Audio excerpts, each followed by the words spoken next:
주위에 계신 분들에게 이렇게 인사해 보겠습니다. 교회를 사랑합시다. 교회를 사랑합시다. 그리고 반대편에 계신 분들에게는 이렇게 인사해 보도록 하겠습니다. 교회를 든든히 세웁시다. 교회를 든든히 세웁시다.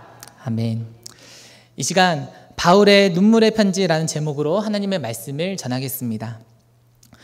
최근에 우리는 2층 주차장 점검에 대비하여 식당을 정리하였습니다. 이 정리 작업을 위하여 수요일 밤 예배 후에 예배당에 모여주시기를 교회에서 공지하였습니다. 저는 이 작업을 위해 얼마나 많은 분들이 모이실까 걱정된 마음이 있었습니다. 늦은 시각에 무거운 식당 테이블과 의자를 옮기는 일은 여간 쉬운 일이 아니기 때문입니다. 그런데 너무나 감사하게도 지난주 수요일 밤 예배에 참석하신 거의 모든 성도님들께서 이 작업에 참여해 주셨습니다. 성도님들께서는 가만히만 있어도 더운 날씨에 의자를 2개, 4개씩 들어주셨습니다. 그리고 어느 분들은 혼자서 테이블 하나를 옮기시는 분들도 계셨습니다. 그리고 점검을 나오는 금요일 당일에는 많은 장로님들께서 예배당에 나와주셨습니다.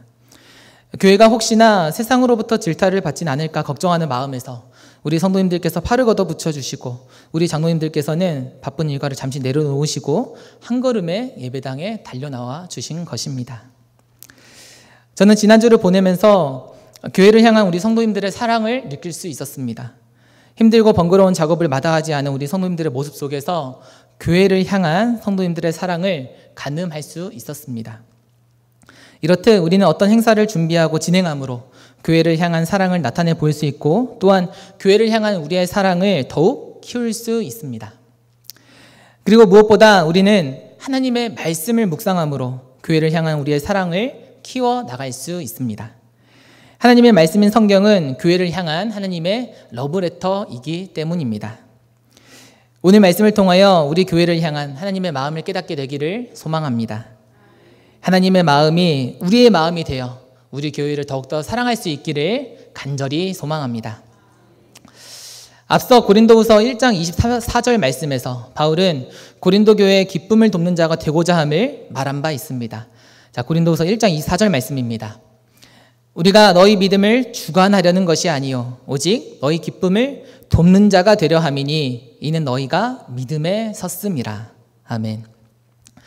바울이 고린도 교회에 원했던 것은 자신이 고린도 교회 위에 군림하는 것이 아니었습니다. 자신의 뜻대로 고린도 교회를 쥐락펴락하고 그들의 믿음을 주관하는 것을 바울은 원하지 않았습니다. 고린도 교회의 절대 군주가 되는 것을 바울은 원하지 않았던 것입니다. 바울이 원했던 자신의 모습은 고린도 교회의 기쁨을 돕는 자가 되는 것이었습니다. 바울에게만 믿음이 있는 것이 아니었습니다. 고린도 교회 성도들에게도 하나님을 믿는 믿음이 있었습니다.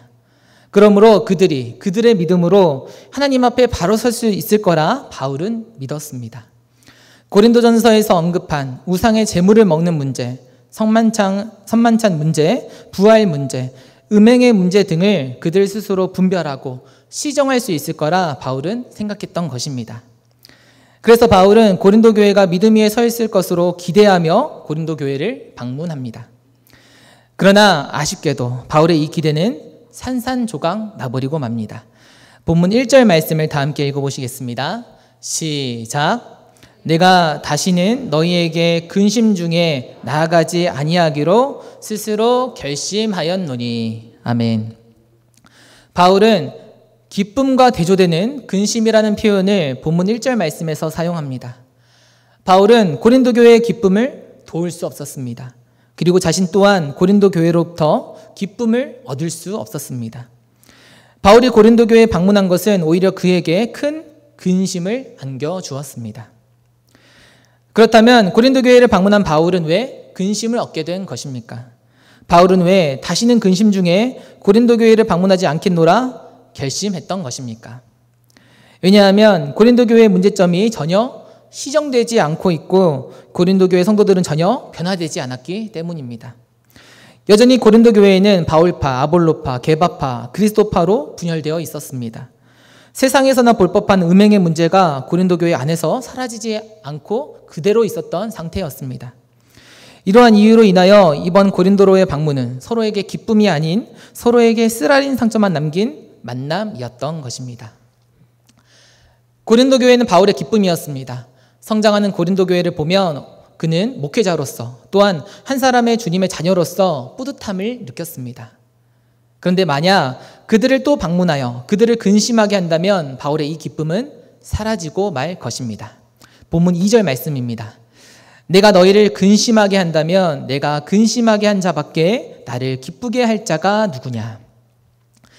고린도 교회를 방문하여 바울이 다시 한번 지적한다면 고린도 교회도 기뻐할 수 없고 바울에게도 기쁨이 사라지며 이를 보시는 하나님의 마음도 근심으로 가득하게 될 것입니다. 그리하여 바울은 고린도 교회에 다시 방문하기로 한 이 계획을 변경합니다. 고린도 교회에 다시 방문해봤자 바울의 입에서 좋은 말이 나오지 않을 게 뻔했기 때문입니다. 고린도 교회의 문제점을 가지고 또다시 지적하는 바울이나 변화되지 않고 계속 지적당하는 고린도 교회나 서로에게 기분 좋을 것이 하나도 없기 때문입니다. 그렇다고 고린도 교회의 문제점을 그냥 덮어두고 넘어갈 수는 없었습니다. 고린도 교회의 문제점이 버젓이 보이는데 이것을 그냥 방치해 두는 것은 목회자로서의 직무유기이기 때문입니다. 하나님께서는 고린도 교회가 바르게 성장하기를 원하셨으며 고린도 교회를 통해 하나님의 뜻이 널리 전파되기를 원하셨습니다. 이는 하나님의 바람이자 바울의 바람이었습니다. 고린도 교회가 하나님의 도구로 귀하게 쓰임받기를 원하지 사탄의 도구로서 하나님의 영광을 가리는 것을 바울은 원하지 않았던 것입니다. 그래서 바울은 고린도 교회에 다시 방문하는 대신에 편지 쓰는 것을 선택합니다. 이는 바울을 기쁘게 할 자들인 고린도 성도들로부터 도리어 근심을 얻게 하지 않기 위해서였습니다. 본문 3절 말씀을 다 함께 읽어보시겠습니다. 시작. 내가 이같이 쓴 것은 내가 갈 때에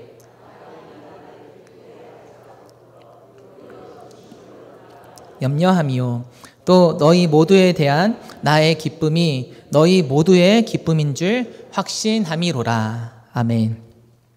바울은 고린도 교회에 편지함으로 고린도 교회가 바른 길로 돌아올 것이라 믿었고 이것이 바로 자신의 기쁨임을 확신했습니다. 또한 바울 자신의 기쁨이 곧 고린도 교회의 기쁨이 될 것을 바울은 확신했습니다.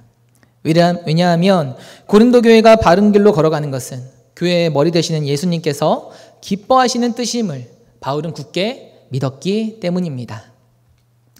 그리하여 바울은 고린도 교회를 사랑하는 마음과 염려하는 마음을 담아 많은 눈물로 편지를 씁니다. 그 내용이 오늘 본문 4절 말씀입니다.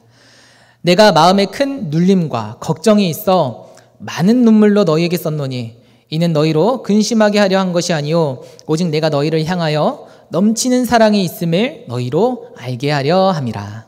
아멘. 이전에 고린도 교회를 향한 바울의 방문은 서로에게 쓰라린 아픔만 주는 방문이었습니다. 그래서 바울은 고린도 교회를 향한 자신의 진심을 전하고자 소위 눈물의 편지라고 불리는 편지를 씁니다. 많은 분들께서 바울이 고린도 교회에 보낸 편지는 딱 두 편지가 있는 것으로 알고 계십니다.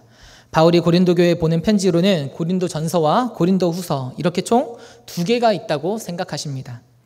그런데 사실 바울은 고린도 교회에 총 4편의 편지를 보냈었습니다. 첫 번째 편지는 고린도전서보다 먼저 쓰여진 편지로 소위 이전의 편지로 불립니다. 이 이전의 편지는 현재는 소실되었습니다.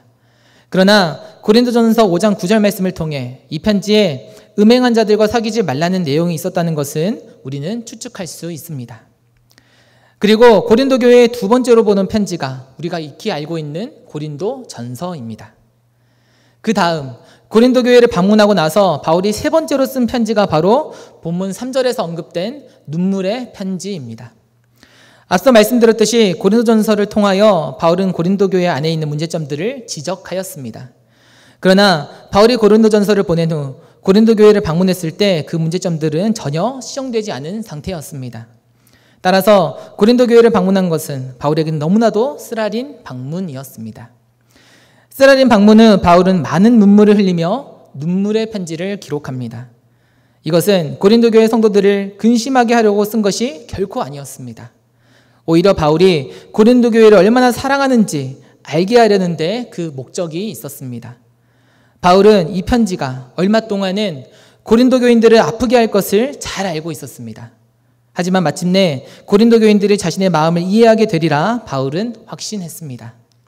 교회를 사랑하는 자신의 마음이 하나님과 교회에 잘 전달되어 고린도 교회가 건강한 교회로 성장하리라 바울은 굳게 믿었던 것입니다. 오늘날 우리는 고린도 교회에 눈물로 편지를 썼던 바울의 마음을 본받아야 합니다. 교회를 걱정하고 뜨겁게 사랑했던 바울의 그 마음이 우리의 마음이 되어야 합니다.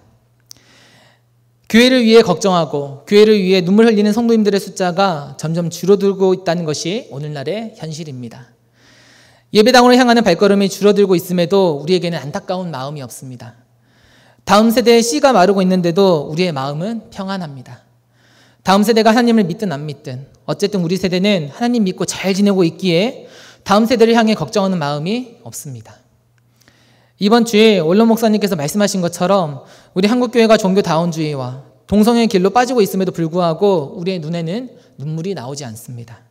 이를 막기 위해 관심을 가지거나 기도하고 있지 않는다는 게 우리의 현재 모습입니다.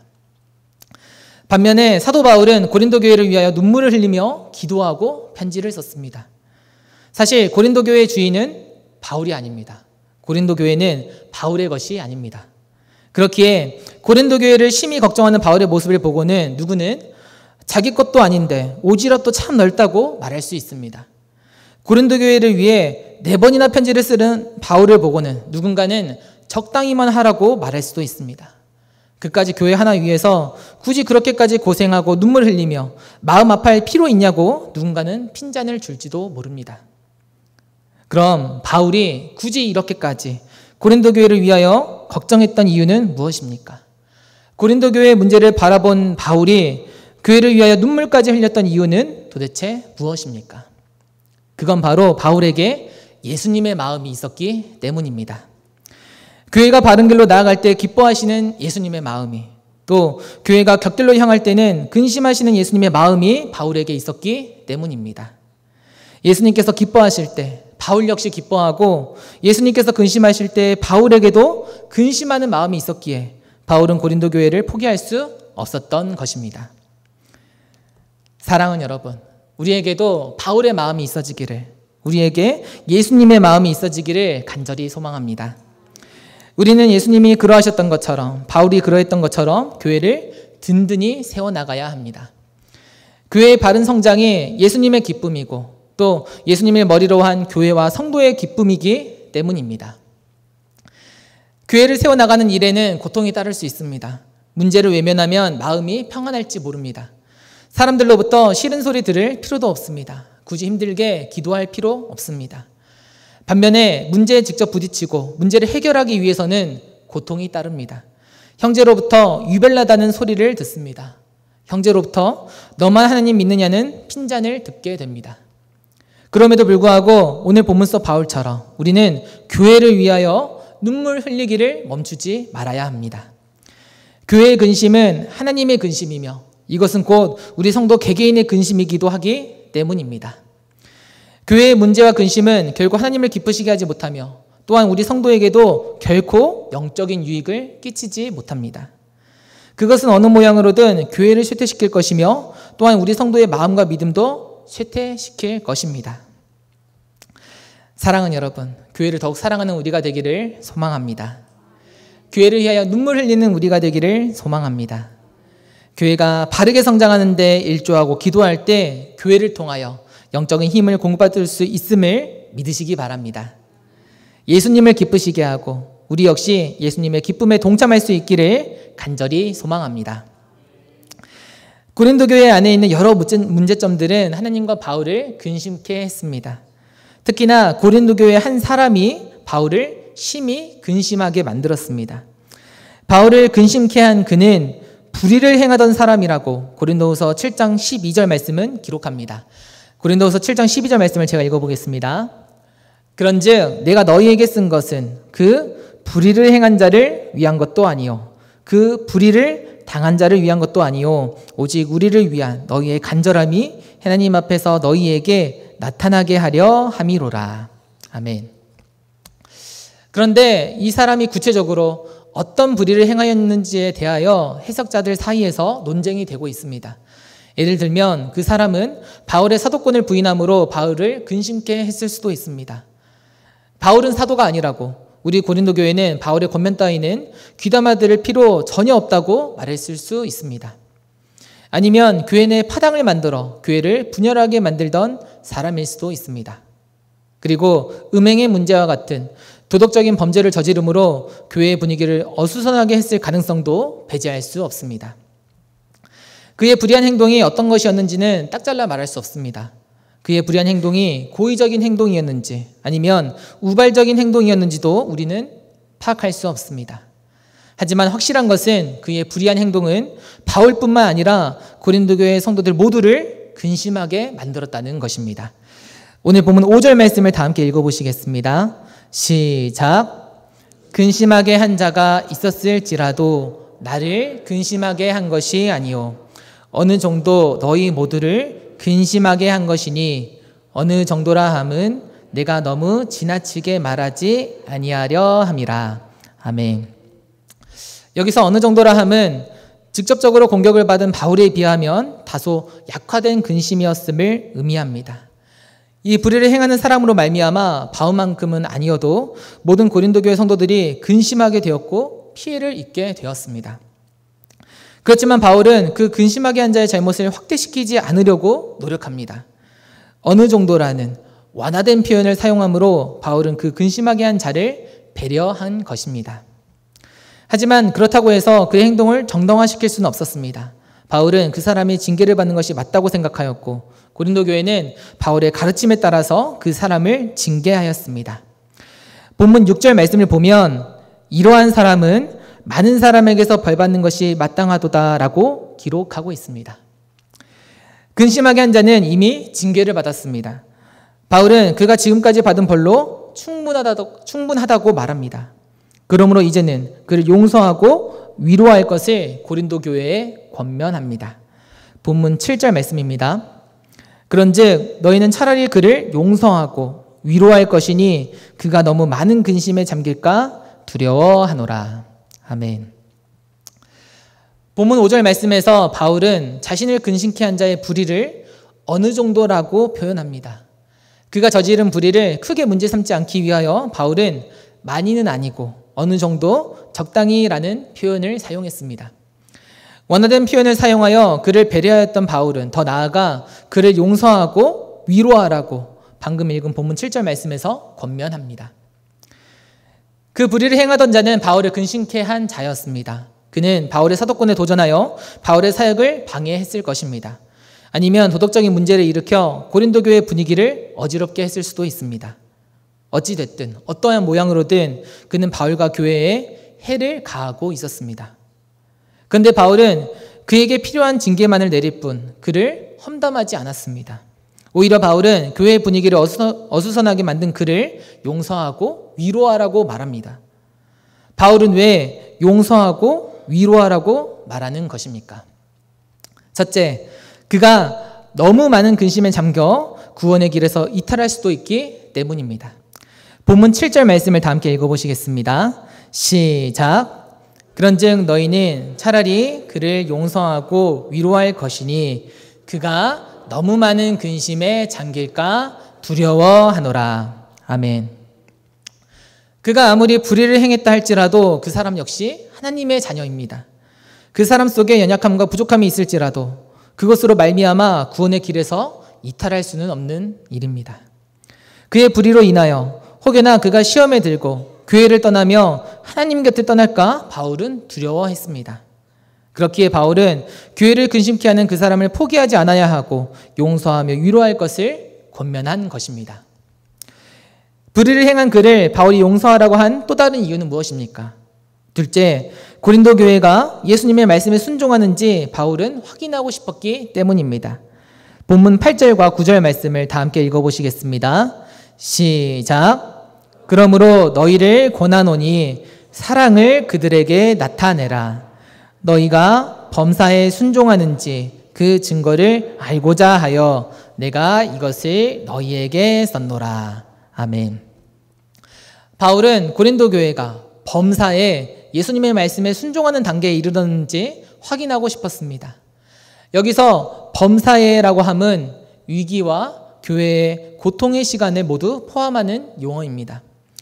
바울은 고린도 교회가 교회의 위기 속에서도 서로 사랑하고 용서하라는 예수님의 말씀에 순종하는지 확인하고자 했습니다.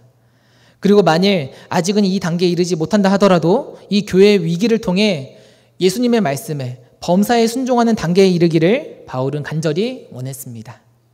즉 바울은 고린도 교회의 믿음을 확인함과 동시에 현재의 위기를 발판 삼아 고린도 교회의 믿음이 성장하기를 원했던 것입니다. 끝으로 셋째, 바울은 사탄의 계략에 고린도 교회가 속지 않기 위하여 서로 용서하고 사랑할 것을 권면하였습니다. 본문 마지막 절 말씀 11절 말씀을 다 함께 읽어보시겠습니다. 시작. 이는 우리로 사탄에게 속지 않게 하려 함이라. 우리는 그 계책을 알지 못하는 바가 아니로라. 아멘. 오늘 본문에 등장하는 바울과 고린도 교회를 근심케 하는 사람은 고린도 교회 안에만 존재하는 게 아닙니다. 사실 교회와 성도를 근심케 하는 사람은 모든 지상교회 안에 존재합니다. 이 땅의 교회들은 모두 불완전한 인간들의 공동체이기 때문입니다. 문제는 교회를 근심케 하는 사람이 교회에 있느냐 없느냐가 아닙니다. 어차피 모든 교회에 이러한 사람이 한 사람 이상씩은 꼭 존재하기에 이것은 문제가 될 수 없습니다. 문제는 교회를 근심케 하는 사람을 우리가 어떻게 받아들여야 하는가입니다. 그리고 더 나아가 교회를 근심케 하는 사람을 대하는 우리의 모습을 통하여 사탄은 어떻게 역사하고 있는가에 우리는 더 많은 관심을 가져야 합니다. 우리는 우리의 마음에 쏙 드는 사람들만을 만나고 싶어 합니다. 우리는 우리의 마음을 평안케 하는 성도들하고만 교제를 나누고 싶어 합니다. 그래서 우리의 마음을 근심케 하는 성도가 있으면 그를 멀리합니다. 저 사람 왜 저래? 라고 생각합니다. 그를 골칫덩이로 생각해 버립니다. 심지어 그를 악의 세력과 동일시해 버리기도 합니다. 이 사람이 없으면 우리 교회가 더 아름다운 교회가 되고 더 부흥하는 교회가 될 거라고 생각합니다. 그 사람이 우리 교회에 안 나오기를 우린 내심 기대합니다. 그런데 사탄은 우리의 이러한 마음을 이용합니다. 우리가 만일 우리를 근심케 하는 사람을 용서하지 못하고 있다면 그것은 사탄의 계략에 속은 것입니다. 우리를 근심케 하는 사람을 용서하지 못하고 우리가 그를 실족하게 한다면 교회는 절대로 하나가 될 수 없기 때문입니다. 용서와 위로는 교회를 무너뜨리고자 하는 사탄의 계략을 봉쇄합니다.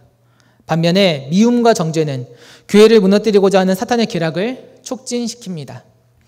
우리가 형제자매를 용서하지 못하고 미워하는 것은 교회가 혼란에 빠지고 분열되는 촉매제 역할을 하는 것입니다. 사실상 교회를 무너뜨리는 것은 교회를 근심케 한 그 사람이 아니라 그 사람을 용서하지 못하고 미워한 우리의 책임이 더 큰 것입니다. 제가 이전 사역지에서 교회학교 부서를 섬겼을 때의 일입니다. 연초가 되어 새롭게 유년부 교사로 지원하신 분들이 계셨습니다. 그 중에 한 집사님께서 새해가 시작된 지 얼마 되지 않았을 때 저에게 찾아오셨습니다. 그리고 제게 이렇게 말씀하셨습니다. 안누가 강도사님, 제 생각에 우리 유년부 공과 시간이 너무 긴 것 같습니다. 차라리 설교 시간을 조금 더 늘려주시면 좋을 것 같습니다. 이렇게 유년부 예배가 진행되는 것은 제가 생각했을 때 도저히 아닌 것 같습니다. 그분은 유년부 예배가 진행되는 것에 불만을 가지시고 저를 찾아오셨습니다. 어느 집사님께서 저에게 이와 같은 말씀을 하셨다는 소식을 어떻게 아시고 며칠 후 다른 선생님들께서 저를 위로하셨습니다. 강도사님 이해하세요. 저분이 교회학교 교사 사역이 이번이 처음이라 이것저것 잘 모르세요. 원래 성향이 세신 분이라 저희도 조금 힘들어요. 그냥 원래 하시던 대로 하시면 돼요. 잘하고 계세요. 저희는 다 만족해요. 저분 너무 신경 쓰지 마세요. 다른 선생님들께서 저를 위로하셨던 것처럼 제 안에도 이러한 마음이 없었던 것이 아니었습니다. 내가 알아서 잘 생각하고 잘 기도하면서 부서를 잘 이끌고 있는데 이게 무슨 말씀인 거지? 저 집사님께서 왜 내 마음을 이렇게 힘들게 하는 거지? 저 역시도 다른 선생님들처럼 그분을 향한 미움이 아예 없었다고는 볼 수 없었습니다. 그러나 저는 이내 제 마음을 고쳐먹었습니다. 고린도 교회를 향한 오늘 바울의 그 권면처럼 저는 동일한 이유로 그분을 용서하고 사랑했습니다. 혹여나 이번 일로 그 집사님께서 시험에 들어 교사 사역을 내려놓으시고 최악의 경우 교회를 떠나지는 않으실까 저는 걱정되었습니다. 그래서 그분이 늘 주님 안에 거하시고 교회와 부서에 잘 정착하시기를 저는 기도했습니다.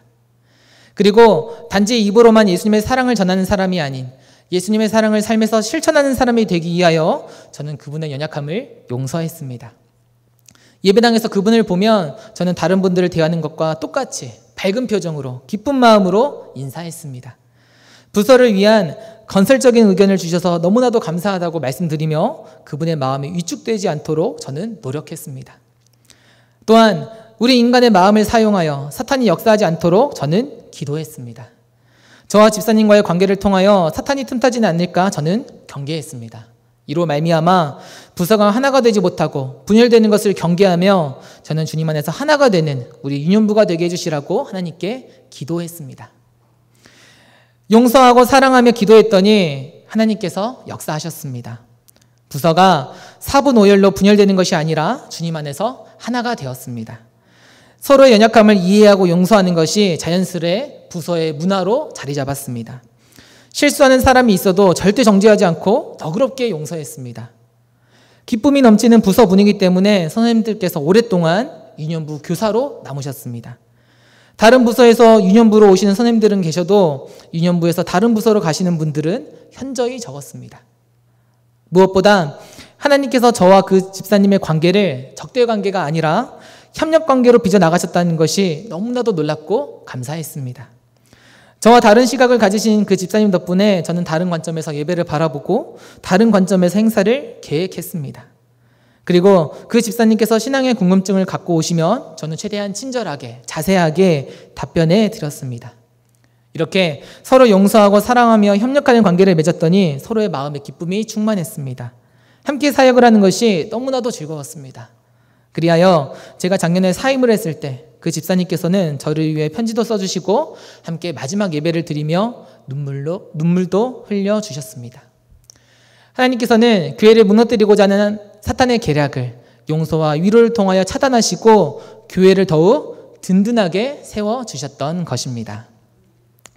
사랑하는 여러분, 사탄의 계략에 속지 않는 우리 무능제일교회 되기를 간절히 소망합니다.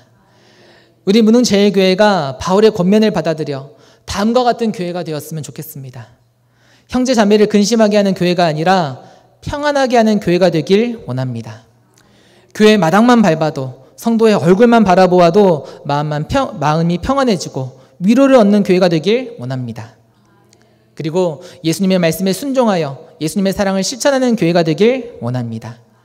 신앙의 생활을 이루는 것이 예수님의 기쁨이자 또한 우리의 기쁨임을 믿으시기 바랍니다.